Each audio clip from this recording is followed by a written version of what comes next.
kakšnega župana po vašem mnenju potrebuje občina Slovenj Gradec? Ja, mestna občina Slovenj Gradec potrebuje župana z jasno vizijo, z strategijo, z izkušnjami, znanjem in močno voljo, da bo Slovenj Gradec popeljal med najboljše občine v Sloveniji. Potrebuje tudi župana, ki ne bo samo gradil stavb, ampak bo tudi znal dati vsebino v to našo mestno občino. Potrebuje župana s posluhom za ljudi. Vzornike imamo, prejšnja dva župana oziroma ta zadnji župan je bil ta pravi človek s posluhom za ljudi. Mora pa imeti tudi menedžerske in druge sposobnosti, ker v naslednjem obdobju bo treba nekaj napraviti tudi na področju občinske uprave in na področju javnih zavodov. Tu pa mislim, da bi župan mogel biti izobražen v smeri menedžmenta. Potrebuje župana z posluhom, župana, da je odprt za vse ljudi, župana, ki bo komunikativen, župana, ki bo odprt, tako kot sem rekel, in da bo deloval v dobrobit vseh občank in občanov in za razvoj kraja, razvoj mesta in razvoj cele Koroške regije. Novega.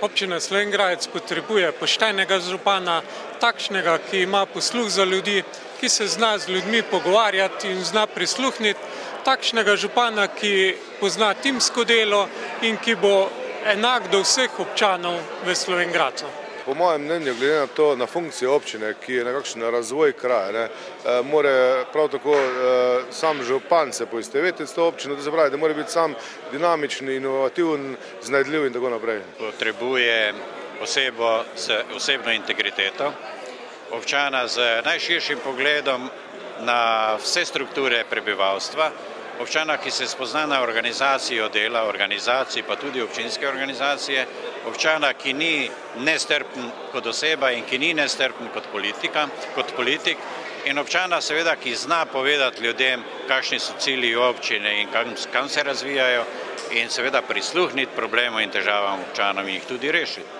Če izpostaviva eno prioriteto vašega programa, ki bi jo bilo v vašem mnenju mogoče v tem skrajšanem mandatu uresničiti? Poglejte, jaz si želim, kot sem že večkrat povedal, da bi se zagnal projekt terme. Zelo si želim to in upam, da mi bo uspelo. Če bom župan, bom precej delal na tem in iskal hitro tuje vlagatelje, da se res na tem področju nekaj pokrene, kajti Slovenj Gradec rabi razvoj, Slovenj Gradec se mora približati Ljubljani, Slovenj Gradec se mora približati Evropi in svetu. Uravnotežiti proračun, uvarčevanje v prioritete, to je zgradnja cestno-komunalne infrastrukture in usposobiti upravo, da bo resničen servis gospodarstva in občanov. Glavna prioriteta mojega programa je, da se v naslednjih 2 letih in pol občina dodatno ne zadolži. Občina je zadolžena s 5 milijonov 200 tisoč evrov. Imamo na kratki rok do leta 2015 tam okrog 8% občinskega proračuna, vračamo te kredite. Tako da moja vizija je, da v tem obdobju dodatno ne zadolžimo občino, ob tem pa poskušamo ohraniti nivo človeka vredno življenje v Slovenj Gradcu. To se pravi tudi ne podraži teh osnovnih živil, tisto, kar pač občina lahko. Zagotavljanje delovnih mest. Tu pa ne mislim samo ustanavljanje novih podjetij, ampak širitev obstoječih podjetij, razvoj turizma, kajti tudi turizem prinaša nova delovna mesta. Moja prioriteta, poleg teh moralno-etičnih standardov, ki jih je treba v občini, občinski politiki dopolniti, je seveda v tem, da je potrebno v občini takoj začeti varčevati. Da je treba v občini razporediti delo na tak način, da bodo vsi zaposleni delali enakovredno in enako odgovorno in da je seveda v občini potrebno izvesti takoj reorganizacijo v tem smislu, da začne delovati oddelek za gospodarstvo, ki je ključnega pomena za razvoj gospodarstva.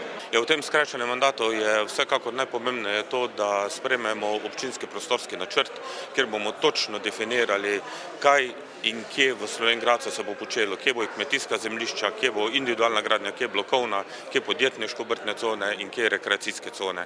Predvsem reorganizacija občinske uprave v smislu učinkovitosti, to pomeni, da bojo transparentno delo, potem, da bojo postopki tekli krajše, da se bo vedelo, kako se porabi denar in da bo vsak zaposleni odgovoren tako za svoje opravljeno delo, kakor za svoje neopravljeno delo.